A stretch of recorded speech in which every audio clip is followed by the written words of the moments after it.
मुंडकोपनिषद प्रथम मुंडक का द्वितीय खंड। सद एतत् सत्यं मंत्रेषु कर्माणि कवयो यान्यपश्यंस्तानि त्रेतायां बौधा संततानि तान्याचरथा नियतं सत्यकामाः एष वः पंथा सुकृतस्य लोके। पराविद्या अपराविद्या, इन दोनों का साध्य कैसा क्या है और पराविद्या से जानने योग्य वो ब्रह्म तत्व कैसा है, ये बता दिया था। और उसको प्राप्त करने की विधि उपाय अब आगे बता रहे हैं।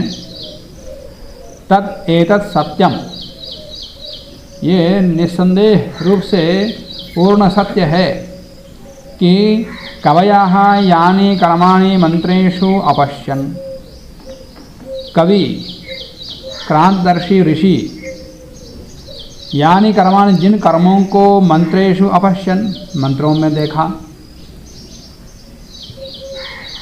तानि त्रेतायां बौधा संततानि, उन कर्मों वे कर्म त्रेता युग में बहुत फैल गए, उनको विस्तृत किया गया। माने वेदों के अंदर ऋषिमुनियों ने जिन कर्मों को, जिन यज्ञ यागों को देखा, उनको त्रेता युग में फैलाया, व्याप्त किया। इसका तात्पर्य यह नहीं है कि त्रेता युग से ही यज्ञ प्रारंभ हुए, पहले भी थे, परंतु संक्षिप्त रूप से। विस्तृत रूप से सभी यज्ञ यागों का प्रचलन त्रेता युग से हुआ। और मान लिया त्रेता युग से प्रारंभ हुआ भी है, तो भी उन्होंने लिया कहाँ से? वेद से लिया। मंत्रों में जिन कर्मों को देखा तो त्रेता युग में प्रारंभ हुई। इसका क्या, इसका मतलब वो मंत्रों में कहे हुए ये कर्मों को, यज्ञ यागों को उससे पहले के ऋषि नहीं किया, नहीं किया तो वेदों का पालन कैसे किया? वेद का पालन कहाँ से होता? स्मृति में भी आचार्य जी पंचमहायज्ञ तक का है ना। बहुत सारे लोग निष्कर्ष निकालते हैं, बड़े बड़े विद्वान, कि त्रेता युग से ही यज्ञ प्रचलित हुए। तो इसका मतलब उससे पहले वालों ने वेद का पालन पूरा नहीं किया, लेकिन मंत्रद्रष्टा ऋषि थे, ऐसे कैसे हो सकता? तो मंत्रों में जिनको देखा वो विस्तृत रूप से किसी विशेष उद्देश्य से, यहाँ जो बता रहे हैं किसी विशेष उद्देश्य के लिए यज्ञों का विस्तार हुआ। उससे पहले ब्रह्म तत्व को जानने के लिए योगाभ्यास था। यज्ञ के माध्यम से ब्रह्म तत्व कैसे जाना जाए, ये विधि त्रेता युग से हुई। सृष्टि को कैसे समझें, शरीर को कैसे समझें और ब्रह्म तत्व को कैसे समझें, ये यज्ञ के माध्यम से इन तीनों तत्वों को जानने की प्रक्रिया त्रेता युग से हुई। तो उसको बनाए, उसको समझने के लिए प्रक्रिया बनाई गई, तो वो प्रक्रिया त्रेता युग से।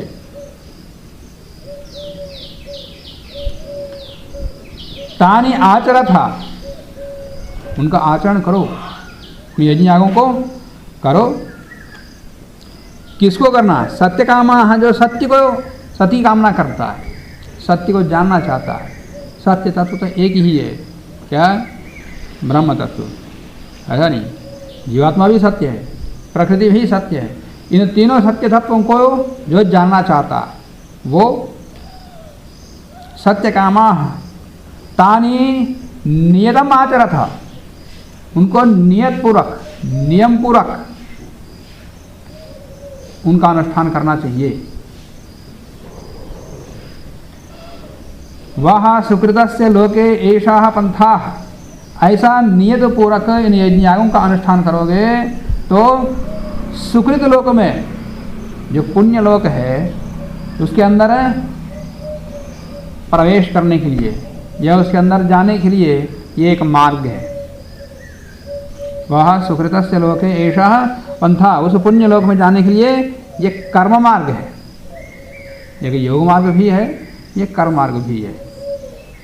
यजुर्वेद कहता है कुर्वन्नेवेह कर्माणि विशेष शतम समाह। 100 वर्षों तक कर्म करते हुए जियो। तो इसका मतलब क्या है? जो इस वेद को नहीं जानता, वेद के उपदेश को नहीं जानता, वो बिना कर्म के रहते हैं क्या? सब लोग बिना कर्म के रह रहे हैं क्या? खाते पीते चलते फिरते खेलते कूदते लड़ाई करते सारे काम कर्म कर रहे हैं ना? कौन से कर्म? ऐसे कर्म करने के लिए बताया जा रहा है वहां मंत्र में जिससे आत्मा परमात्मा तत्व का ज्ञान हो। ऐसे कर्म का उपदेश नहीं किया जा रहा जिससे कि बंधन हो। जिनसे कर्म बंधन होता है, जिन कर्मों से, वो कर्म तो स्वभावतः है वो अपने आप करता है। वो तो अपने आप, जो अपने आप किया जाता है उसको उपदेश करने की आवश्यकता नहीं, इसको करो। उपदेश उसका किया जाता है जिसको नहीं किया जाता। तो स्वभावतः आत्मा परमात्मा तत्व को जानने के लिए मनुष्य की प्रवृत्ति नहीं होती। क्यों? क्योंकि आकर्षण है संसार में। तो आकर्षण के प्रति उसी ओर आकृष्ट होता है, उधर ही जाता रहता है। तो इसलिए पीछे मुड़ने के लिए, अंदर मुड़ने के लिए उपदेश दिया जा रहा है कि 100 वर्षों तक ऐसा कर्म करो जिससे बंधन ना हो। तो वो कर्मों की विधि क्या है, यहाँ भी संक्षेप रूप से बता रहे हैं कि सत्य की कामना वाला हो तो ऋषियों ने मंत्रों में जिन कर्मों को देखा उन कर्मों का आचरण करो। अद्वैतवादी, मायावादी वो तो कर्मकांड का खंडन करते। जब वेदांत दर्शन का यह उपनिषदों का भाष्य, शंकर भाष्य को देखोगे सब जगह कर्मकांड का खंडन किया उन्होंने। ये तो पतन के आगे बताएगा, ये आगे अगले आ रहे कि एक ऐसे कर्म करोगे तो ऐसा बाधक है सब। निष्काम कर्म करने से बाधा होता है, ऐसा खंडन करते हैं वो लोग। हाँ, निष्काम कर्म हो, सकर्म कर्म हो, सब बाधक है, खंडन करते। उनकी मत में सुख क्या है? उन लोगों का मत में सुख क्या है? बस केवल ब्रह्म तत्व का ध्यान करो। एक ही ब्रह्म तत्व सत्य है, बस उसी को जानो। कर्मकांड ब्रह्म तत्व नहीं है, न वो जाना सकता है, न वो विद्या है, इसे छोड़ लो।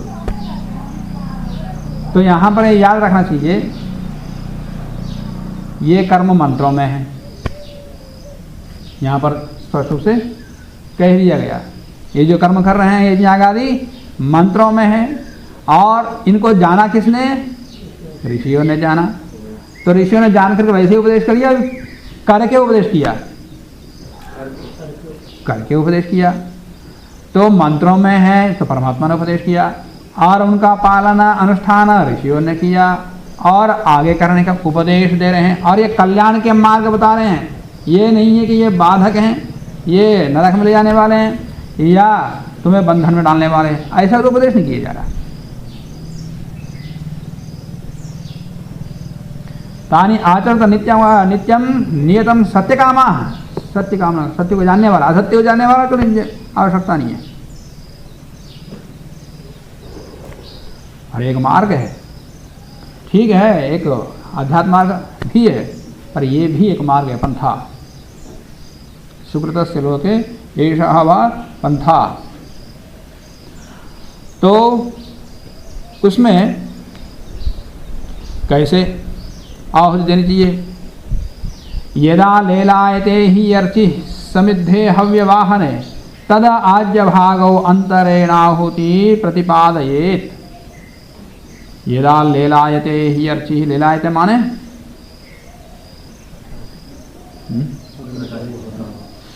प्रकाशित होता है, प्रज्वलित होता है, खूब लपटें उठती हैं।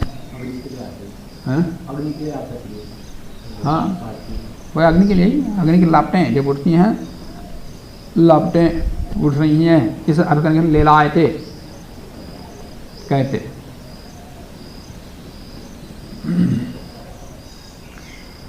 आग लपक जाती है, हिंदी में भी ऐसे ही बोलते। क्या है आगे उसके आसपास आ जाना भाष्म पूरा, तो लपक जाती हैं। अर्चि माने अग्नि, यदा अर्चि ही ले लायते समिद्धे हव्यवाहने, हव्यवाहन माने हव्यम वाहयति की हव्यवाहना, जब हव्यवाहने समिद्धे, हव्यवाहन के अग्नि के समिद्ध होने पर, अच्छी तरह प्रज्वलित होने पर, यदा अर्चि ही ले लायते, जब उसकी ज्वालाएं लपकती हैं, तदा आज्य भागो अंतरेणा, तब आज्य भाग बीच में प्रतिपादित आहुति देनी चाहिए। जब अच्छी तरह प्रज्वलित हो तब आहुति देनी चाहिए। ये नहीं है कि प्रज्वलित हो नहीं है, धुआं उठा कम आग है, ऐसे स्थान पर नहीं। इसलिए समिधा आदि ऐसे रखनी चाहिए जैसे कि ज्वाला अच्छी हो।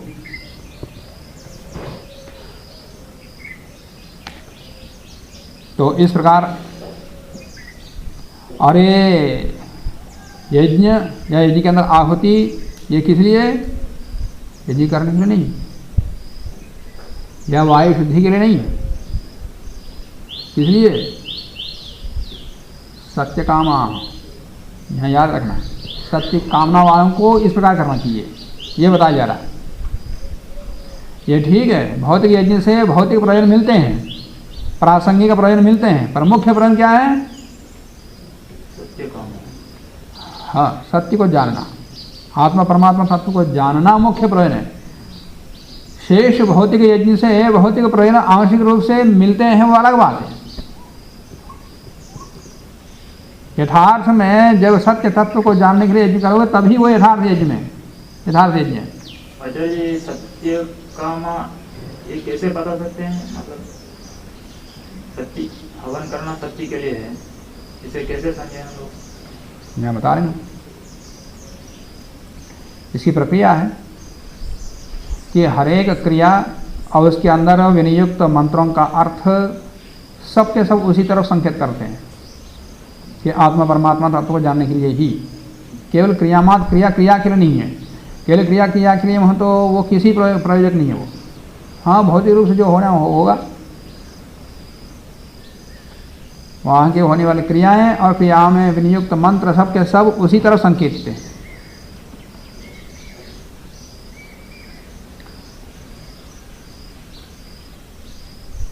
तो उस तत्व को जानने की इच्छा से यज्ञ करना।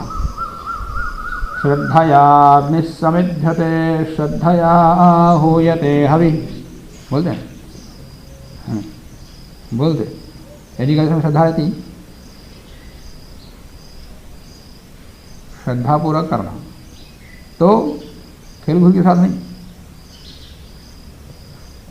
श्रद्धा के साथ अग्नि का प्रज्वलन करना, श्रद्धा के साथ ही हूयते हवि, तब सत्य आत्मा क्या है, मैं क्या हूं, परमात्मा क्या है, ये दोनों जान जाएगा। ये श्रद्धा पूर्वक नहीं करोगे, अश्रद्धा पूर्वक करोगे, विधि पूर्वक नहीं करोगे, तो उसकी हानि क्या है वो आगे बता रहे हैं। यस्या अग्निहोत्रम अदर्शम अपौर्णमासम अचातुर्मास्यम अनाग्रयणम अतिथिवर्जितम च आहुतम अवैश्वदेवम अविधिना हुतम असप्तमांस्तस्य लोकान् हिनस्ति। असप्तमान यस्य अग्निहोत्रम, जिसका अग्निहोत्र, जिसका यज्ञ याग अदर्शम, जो दर्शेष्टि है वो अमावस्या के दिन ठीक समय पर नहीं होता, और अपौर्णमासम, पूर्णिमा के दिन पूर्णमासी नहीं होती। मीमांसा दर्शन में पूरा का पूरा यही विवेचन है कि विधिवत का मतलब क्या होता, इसको जानना हो तो मीमांसा दर्शन पढ़ना पड़ता। यज्ञ को विधिवत करना कितनी लंबी चर्चा, तो 1 साल 1.5 साल लगता उसको पढ़ने के लिए। कि यज्ञ यागों को विधिवत करने के तात्पर्य उसमें किस प्रकार के संदेह उत्पन्न होते हैं, वहाँ पुस्तक में तो लिखने में संक्षेप में लिख देते, उसमें संदेह बहुत उत्पन्न होते हैं। और इस यज्ञ का प्रयोजन क्या है, इसमें भी संदेह उत्पन्न होता है कि हर एक यज्ञ, हर एक क्रिया का उद्देश्य क्या है। तो जितने संदेह उत्पन्न होते, संदेह का निवारण करके फिर निर्णय होता कि इसको ऐसा करना चाहिए, तो वो है विधिवत। तो उस प्रकार से विधिवत जो नहीं करता, पूर्णिमा मतलब पूर्णिमा के समय ठीक जानना, अमावस्या के समय में अमावस्या दर्शिष्टि करनी है तो अमावस्या के काल को समझना पड़ता है, कभी आगे पीछे भी होता रहता हमारी तिथि की गणना, तो उसके अनुसार कैसे करना, बहुत सारे संदेह उत्पन्न होते। ठीक विधिवत श्रद्धा के साथ विधिवत किया जाता, पर श्रद्धा नहीं है तो फिर गोपुर नहीं उसका। स्वर्ग काम यज्ञ तो कहते, तो स्वर्ग कामना वाला यज्ञ करने से स्वर्ग तभी मिलता है जब उसको विधिवत करोगे।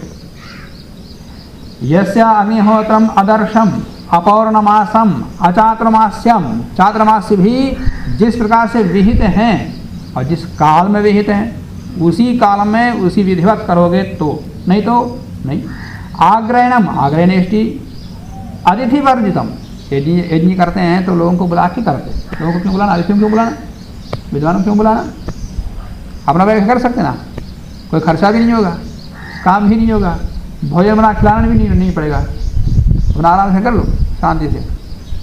10 लोगों को बुलाएंगे तो भोजन बनाना पड़ेगा, खर्चा भी होगा और दुख भी होगा, काम बढ़ेगा। तो कह रहे हैं अतिथियों के रहित यज्ञ भी निष्फल होता है, इसलिए अतिथियों को बुलाना। अतिथि मतलब कोई भी नहीं, उसके योग्य। अतिथि वर्जितम च आहुतम, जो जैसा हवन करना चाहिए वैसा नहीं करना, विधिवत नहीं करना। अवैश्वदेवम, वैश्वदेव याग को, उसको भी। अविधिना हुतम, विधि के रहित, विधि रहित जो होम किया गया है, तस्य, ऐसे व्यक्ति के का अग्निहोत्र आसप्तमान लोकान हिनस्ति, अपने 7 लोगों को नाश करता है, अपने 7 लोगों का नाश करता है। जो विधिवत श्रद्धापूर्वक यज्ञ नहीं करता है वह अपना 7 लोगों को नष्ट करता है। कौन से 7 लोग हैं? अपने पिछले 3 पुरुष माने पिता, दादा, परदादा, और अपने आगे के 3 पुरुष माने पुत्र, पौत्र, प्रपौत्र, और स्वयं अपना 7 लोगों के, पिछले के 3 पीढ़ी, सामने के 3 पीढ़ी और अपना, इन सब का पुण्य को समाप्त कर देता है। समझ में आया? खेल कूद के साथ यज्ञ करेंगे तो अपना नाश करते, अपने पिछले पुरुषों के पुण्यों को भी समाप्त करता है और अपने आगे 3 पीढ़ियों के भी पुण्य को समाप्त करता है। कितनी बड़ी हानि है। इसलिए खेल कूद के साथ नहीं, श्रद्धा पूर्वक। श्रद्धा क्या होती नहीं पता, श्रद्धा होती क्या है यही नहीं पता। पढ़ने के प्रति श्रद्धा क्या है, यज्ञ के प्रति श्रद्धा क्या है, गुरु के प्रति श्रद्धा क्या है, माता पिता के प्रति क्या श्रद्धा है, देश के प्रति क्या श्रद्धा होनी चाहिए, धर्म के प्रति क्या श्रद्धा होनी चाहिए। श्रद्धा का नाम का नहीं पता, बस बोलते सुनते। तो आसप्तमान लोकान हिनस्ति, अपने 7 लोगों का विनाश कर देता है। वह अग्नि कैसी है? तुम्हारे 7 लोगों को नाश कर देती है। काली, कराली च, मनोजवा च, सुलोहिता च, सुधूम्रवर्णा, स्फुलिंगिनी विश्वरूपी च देवी लीलायमाना इति 7 जिह्वा। 7 जिह्वा वाली है, उसकी 1 जिह्वा नहीं, 7 जिह्वा। जिह्वा भी लपकती है, लपकती है। जिह्वा कहाँ लपकती है?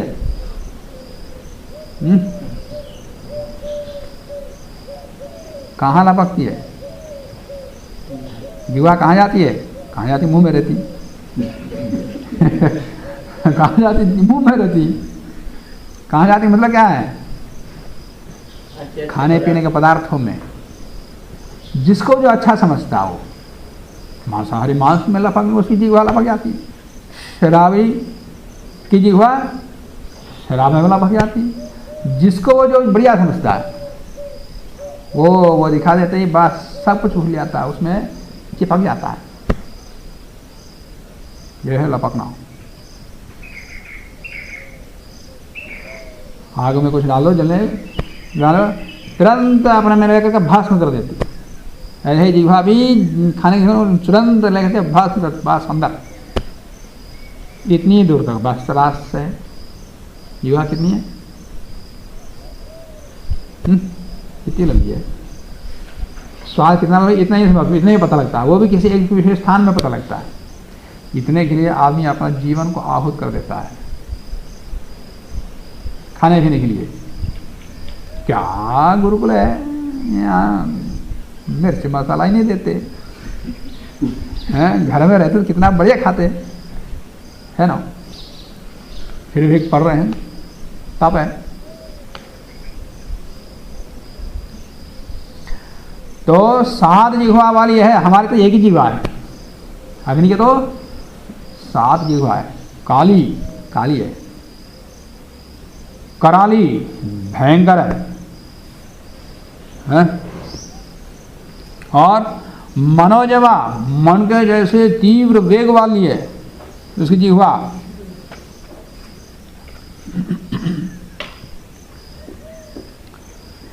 और सुलोहिता लाल रंग वाली है।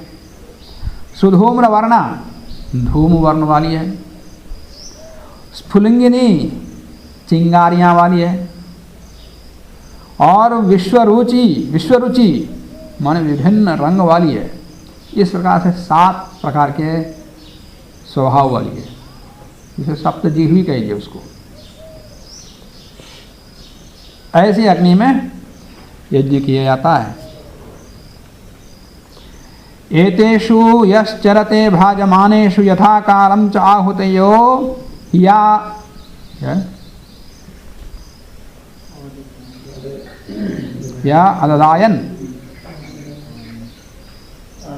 आददायन तम नयन्ति एता सूर्यस्य रश्मयः यत्र देवानां पतिरेको अधिवासः। एतेषु, ये 7 प्रकार की जिह्वा वाली या इन 7 प्रकार की अग्नियों के प्रज्वलित होने पर, येषु भ्राजमानेषु, इनके अच्छी तरह प्रकाशित प्रज्वलित होने पर, यथा कालम आहुतयः आददायन, जो यथाकाल काल के ठीक समय पर आहुतियों को उसमें प्रदान करता है। यह चलते, इस प्रकार से कर्मों का यथाविधि करता है। तम एताः सूर्यस्य रश्मयः, ये सूर्य की रश्मियां बन करके, यत्र देवानां पति, जो देवताओं का पति है, अग्नि आदि देवताओं का भी पति है, स्वामी है। कौन? परमात्मा, ब्रह्म तत्व।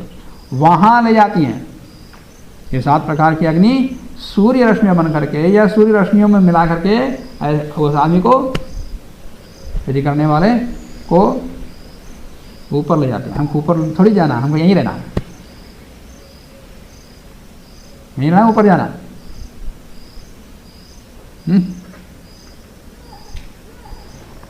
मंत्र में बोलते ना,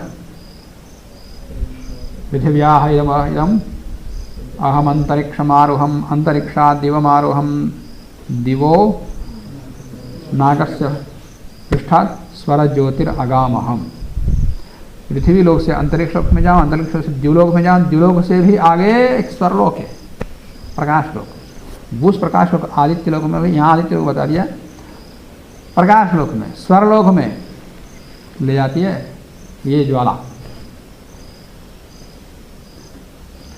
मतलब हमारे सारे 3-4 लोग हमारे शरीर में ही हैं, वो बाहर के लोग में नहीं। वो बाहर के लोगों से वैज्ञानिक भी जा रहे हैं, हवाई जहाज में बैठ कर, किराए में बैठ कर, वो नहीं, शरीर में भी लोग हैं, उन लोगों में जाना। जहाँ पर सभी लोगों का अधिपति परमात्मा बसा हुआ है, वहाँ ले जाती है स्वर्लोक। एहि ईरितम आहुतयाः सुवर्चसाः सूर्यस्य रश्मिर्यजमानं वहन्ति प्रियां वाचम अभिवदन्त्याः अर्चयन्त्याः एषः वः पुण्यः सुकृतः ब्रह्मलोकः।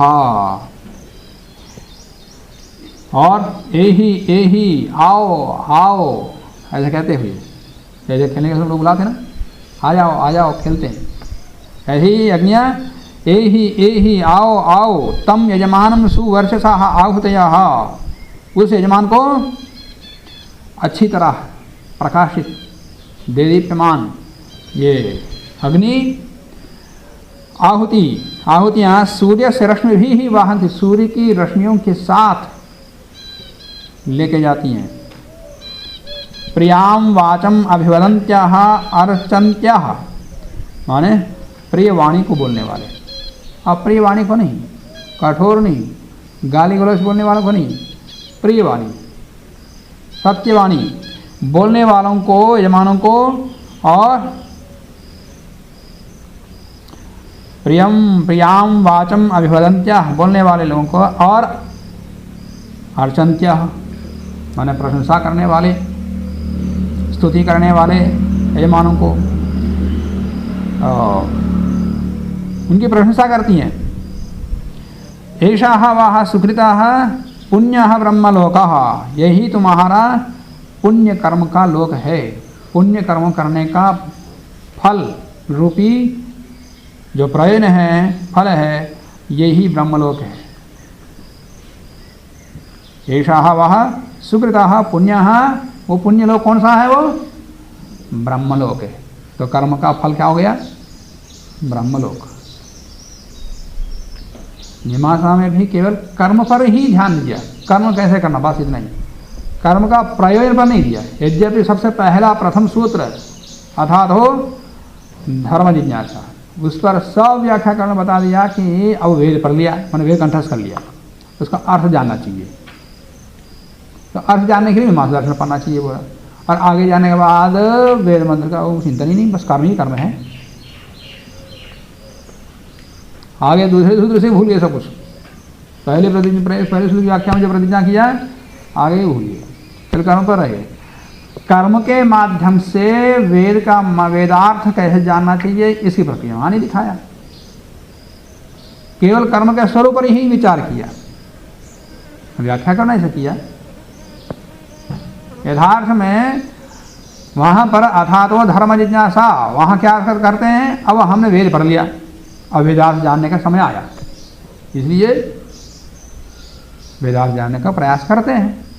तो वेदार्थ जानने का प्रयास कर रहे हैं या कर्म के स्वरूप को जानने का प्रयास किया गया आगे। यथार्थ में होना ये चाहिए कि वेदार्थ कर्म के माध्यम से कैसे जानना, प्रतिज्ञा तो वही किया, पर वहाँ तो कर्म को समझने का प्रयास किया, जैसे उन्होंने व्याख्या किया। उनकी व्याख्या से ऐसे ही पता लगता है कि कर्म के स्वरूप को जाना, ना कि वेद के स्वरूप को। तो व्याख्या ऐसी होनी चाहिए जो वेद के अर्थ को समझ सके।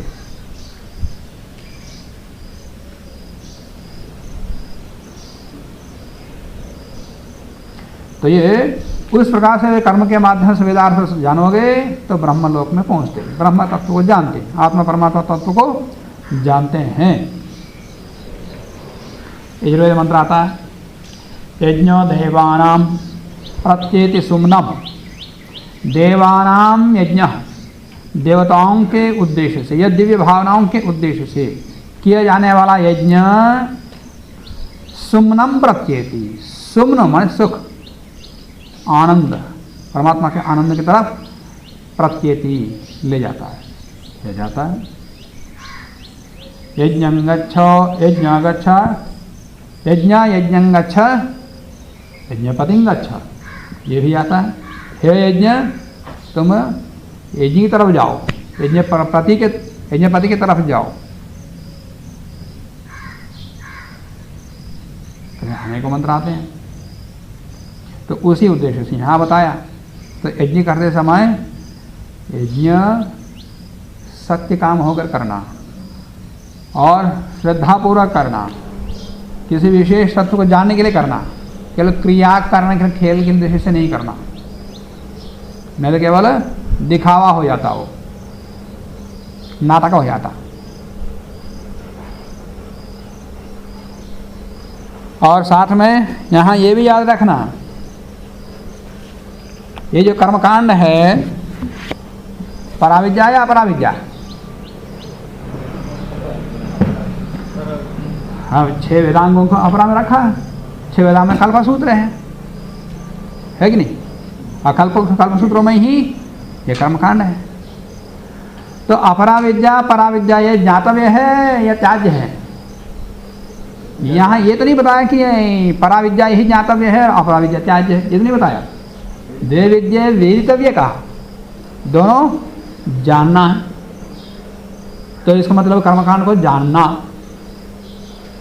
अपराविद्या जानने योग्य है तो उसके अंदर कर्मकांड को भी जानने योग्य है।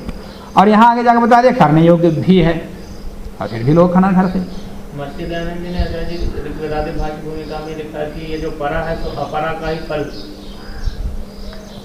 हाँ, मैंने बताया कि अपरा विद्या साधन है, असाध्य क्या है? पराविद्या। पराविद्या की भूमिका बनती है अपराविद्या से, या ये कहें कि अपराविद्या से पराविद्या को जानने की योग्यता आ जाती है। पराविद्या का साध्य आत्मा परमात्मा तत्व है, यथार्थ साध्य तो आत्मा परमात्मा तत्व है, और उसको जानने के लिए पराविद्या है। अपराविद्या को समझने के लिए, अनुष्ठान करने के लिए, ज्ञान के लिए अपराविद्या है। तो अपराविद्या ही साध्य नहीं है, वो तो साधन का भी साधन है। तो साधन को छोड़ करके सीधा पराविद्या को प्राप्त कर ही नहीं सकता कोई। जब तक ये अपराविद्या प्राप्त नहीं करते तब तक पराविद्या योगाभ्यास संभव ही नहीं। जब ये संभव नहीं होता तो फिर आगे आत्मा परमात्मा तत्व कहाँ से आता, कहाँ से ज्ञात होते? और फिर भी लोगों ने खनन किया कि कर्मकांड, विशेष करके सन्यासी को तो बिल्कुल नहीं करना, कोई काम नहीं करना। उसको सारे कर्म को त्याग करने का, ऐष्णाओं को त्याग करने के लिए कहा, ना कि कर्मों को। सारे का खाना पीना सब कुछ बंद, तो नाक भी बंद कर दो। श्वास लेना भी तो कर्म है, देखना भी तो कर्म है, बोलना भी तो कर्म है, चलना फिरना भी तो कर्म है, वो बंद नहीं करते। हेलो।